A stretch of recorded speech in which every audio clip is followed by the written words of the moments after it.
Welcome to the Stepmom Side with Alicia Crasco, the podcast for stepmoms ready to create the life they want and one they actually have a say in. Here we talk all things stepmom life and just a little bit more. Leave the superficial conversations at the door and get ready for perspective shifts and actionable advice to help you on your way to creating the life you want, one step at a time. Hey, welcome back to this week's podcast episode. I don't know why I always say that at the beginning of like every podcast episode. I guess that's like my welcome to you, like, hey girl, welcome back to this week's podcast episode. I'm happy that you're back. I'm happy that you're still listening. This week, let's talk about the what ifs of being a stepmom. Let's talk about the uncertainties, the unknowns, all of the like what in the hell is actually going to happen, and like the lack of control that comes with it. So it's easy to spiral, obviously. Well, actually, let's talk about like why there's all of these what ifs, right? There's all of these what ifs in your life, in your relationship, in your house, in your world, because of someone else or other people. And you know what? This isn't even like stepmom specific. There's a bunch of what ifs just like day to day, right? Like what if at jobs, or what if like driving around, or what if at the grocery store, what if they're out of whatever it is that we have. But as a stepmom, it's like that much worse because there's all of these other factors that come into your life that like you didn't really know that you were signing up for. Like you didn't really know that you were going to have to like run every vacation past another house or another woman specifically. There's so many things, right?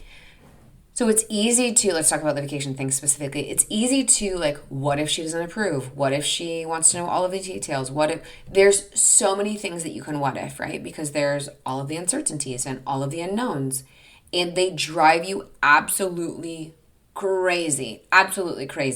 And it's really easy to just be like, what if this? What if that? What if this? What if that? And I'll tell you right now, you can get lost in the what if world for a really, really long time. A really long time. But let me ask you this. What good does that do you to be lost in the what if world for a really long time? That energy, listen to me, my friend, that energy can be better spent somewhere else. You can what if all day long and not be any further along in anything than you are had you like done something else. But it's like sitting in a rocking, this is how I tell my coaching clients, like it's like sitting in a rocking chair. You can sit in a rocking chair and rock and rock and rock and rock and rock and rock and rock and rock and rock and rock all day long. You don't get anywhere. You're just rocking, kind of worrying about the what ifs. You just worry about the what ifs all day long. We don't get anywhere. So let's use that energy to be a little more productive about something. So the next time you feel like these what ifs or the uncertainties or the unknowns starting to creep up and they start to really affect your partners or your relationship with your partner, because that's really what happens, right? Like you start to spiral, then you try to like pull them into it and they're like, whoa, I don't want to be a part of this. Like, what's wrong with you, crazy person? And then that amplifies it, right? But the next time you start to feel this like what if spiral or like the uncertainty spiral or the unknowns starting to spiral, do this. Acknowledge them. You know what? I see you what ifs. I see that you're trying to come in, but I'm not playing today. I don't want to play today. I'm going to do whatever it is, and you're going to do something different. And maybe you can't do that right away, which is fine. It's really, really hard. This is one of those muscles that you have to like flex and like you have to strengthen.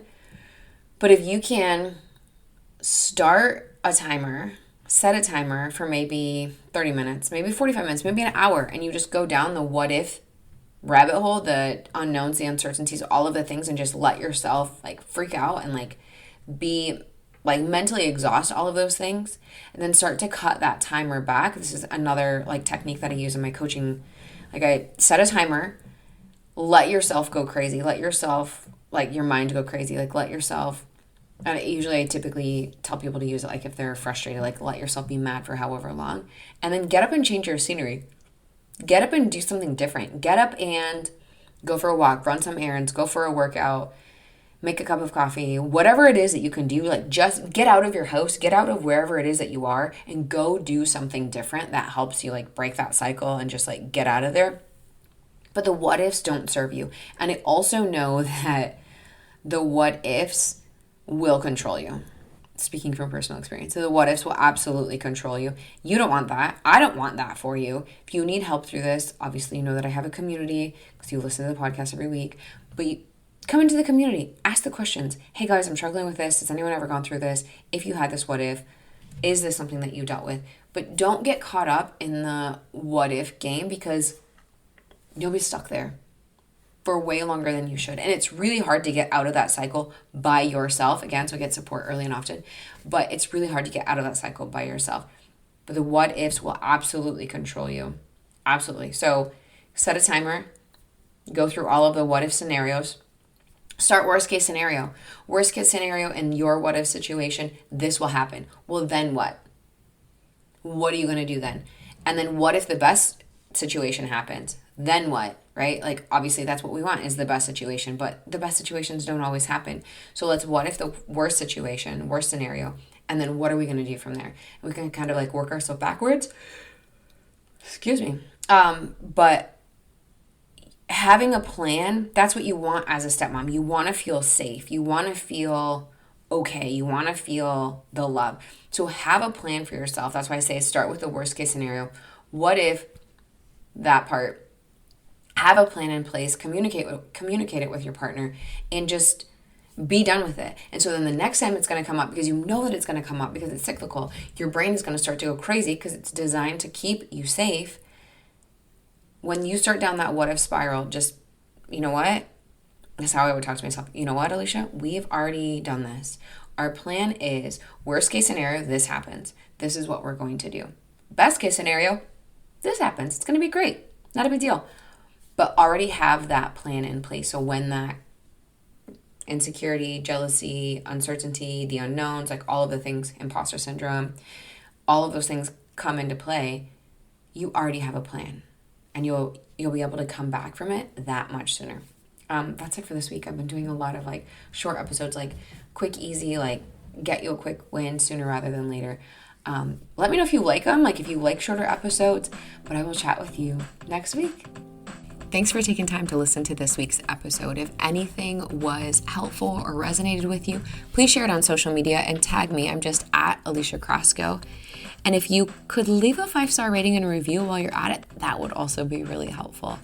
And if you find yourself struggling with your stepmom journey and you want a little bit more support without the hefty price tag of coaching, you might want to check out the Stepmom Side community, which is my own private community for stepmoms, where you get to connect with other stepmoms around the world and myself, where I hold weekly office hours and monthly group coaching. It's kind of like you have your own personal coach in your own back pocket. Again, without that hefty price tag. See you next week.